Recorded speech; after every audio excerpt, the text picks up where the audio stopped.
Hello students, welcome to Wandcom. In this video, I will describe some important as well as very interesting problems on stoichiometry based on your mass relationship.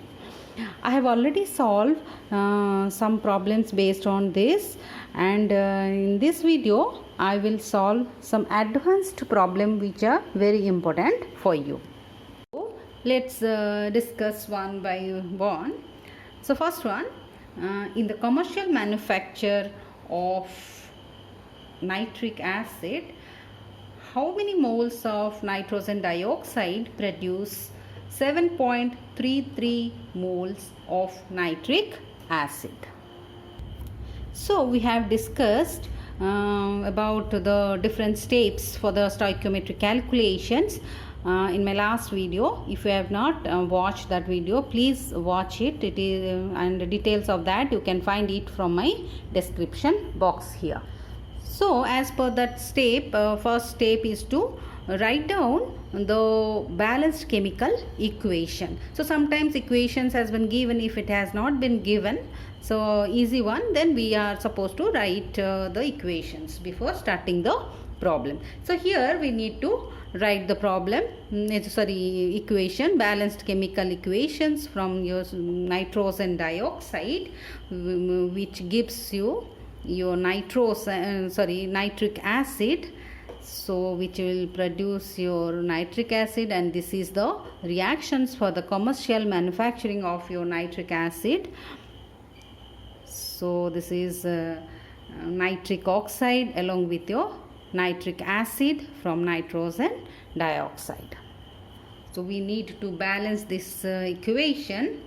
So here 3, so if we will put here 3 and here if we will put 2, then this is your balanced equation. And because in this problem if you will see that it is in moles, so we need to, second step is to write down the proportion. This is your 3 moles, this is water is 1 mole, and this is your 2 moles, and nitric oxide is 1 mole.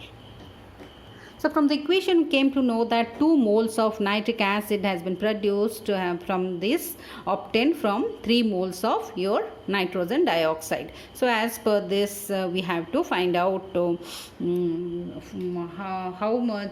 how many moles of nitrogen dioxide is required to produce 7.33 moles of your nitric acid. So you can follow the final step by using unitary method. I feel you can do by using unitary method. Okay, let's move to the next question, that is calculate the mass of 60% sulfuric acid required to decompose 50 grams of your chalk, or this is calcium carbonate.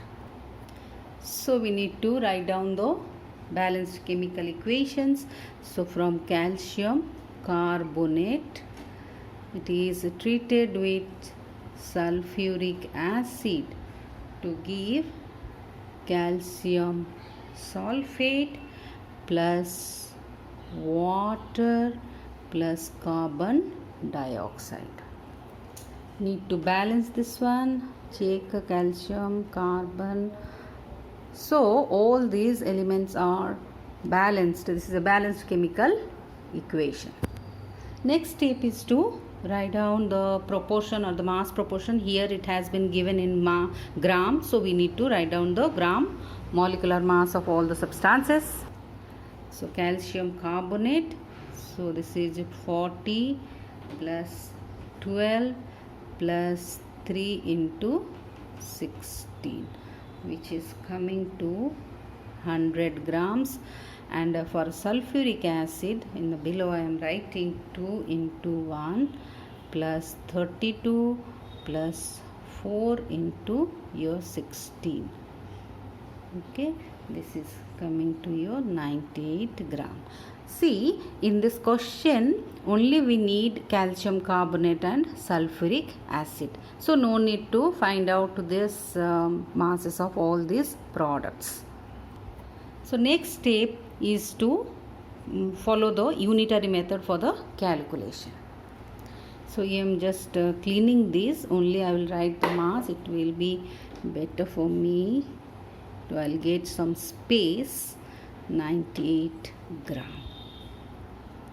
Here we need to find out the amount of sulfuric acid required to decompose your calcium carbonate or the chalk. So we'll start with 100 grams of chalk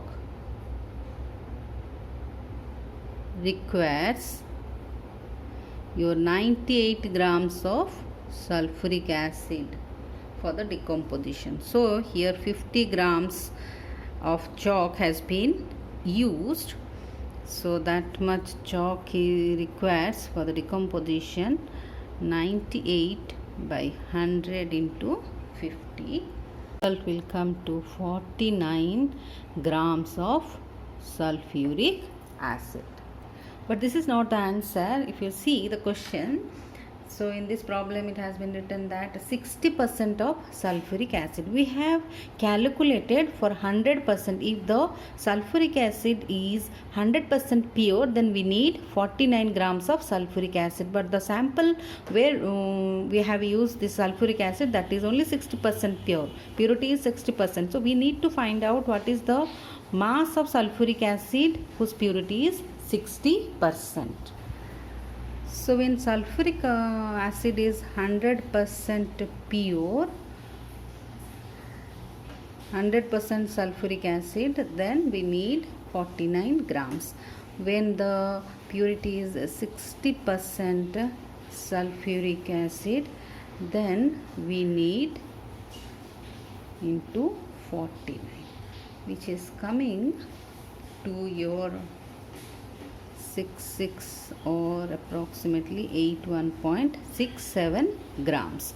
So this is the final answer. 60% sulfuric acid, the amount of 60% sulfuric acid, your 81.67 grams, which is required for the decomposition of your calcium carbonate or the chalk. Let's come to the next problem. This is a very important problem. You just see this one, and this is a 1.5 grams of your impure sample of sodium sulfate dissolved in water, which is treated with excess of barium chloride solution, and in the reaction, if 74 grams of barium sulfate were obtained as a dry precipitate, calculate the percentage purity of the sodium sulfate. So that means here 1.5 grams of impure sample of sodium sulfate is reacted with barium chloride solution, and that is we have to write down the first the equations, and that to balanced equations. Let's start writing. Sodium sulfate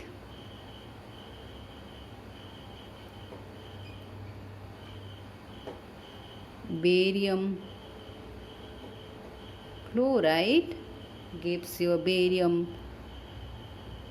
sulfate plus your sodium chloride. So we need to balance this equation first. So this is sodium 2. Here we have to make 2 sodium. Then I fill. The equation is balanced now. Next step is the writing of mass proportion. Here mass has been given in grams, so we have to write down the gram molecular mass of all these reactants and the products. Okay, so I am not calculating for sodium chloride because it is not given in this problem. In the problem you just see, so 1.74 grams of barium sulfate has been obtained from your sodium sulfate. So from that we have to find out by applying your unitary method. So 233 grams of your barium sulfate. Here barium sulfate is obtained from your 142, this is 142 grams of your sodium sulfate. So 1.74 gram of barium sulfate would obtained from 42 to 33 into 1.74, which is coming around 0.6 grams of sodium sulfate. Is that clear? So in that question you just mark 1.5 grams of impure sample of sodium sulfate is used. So we need 1.06 grams of pure sodium sulfate. This is the pure sodium sulfate from which we obtain this 1.74 grams of your barium sulfate. So we have to find out the purity. So 1.5 grams of impure, it has been given impure sample of sodium sulfate contains your 1.06 gram. We calculated now of pure sodium sulfate. So percentage purity how we'll get? So 100 gram of your sodium sulfate would contain by 1.5 into your 100.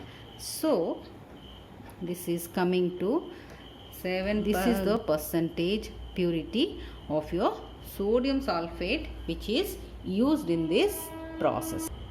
Initially this problem seems to be very complicated, isn't it? But how simply or how easily we have simplified this problem or solved this problem. You can also try many more problems.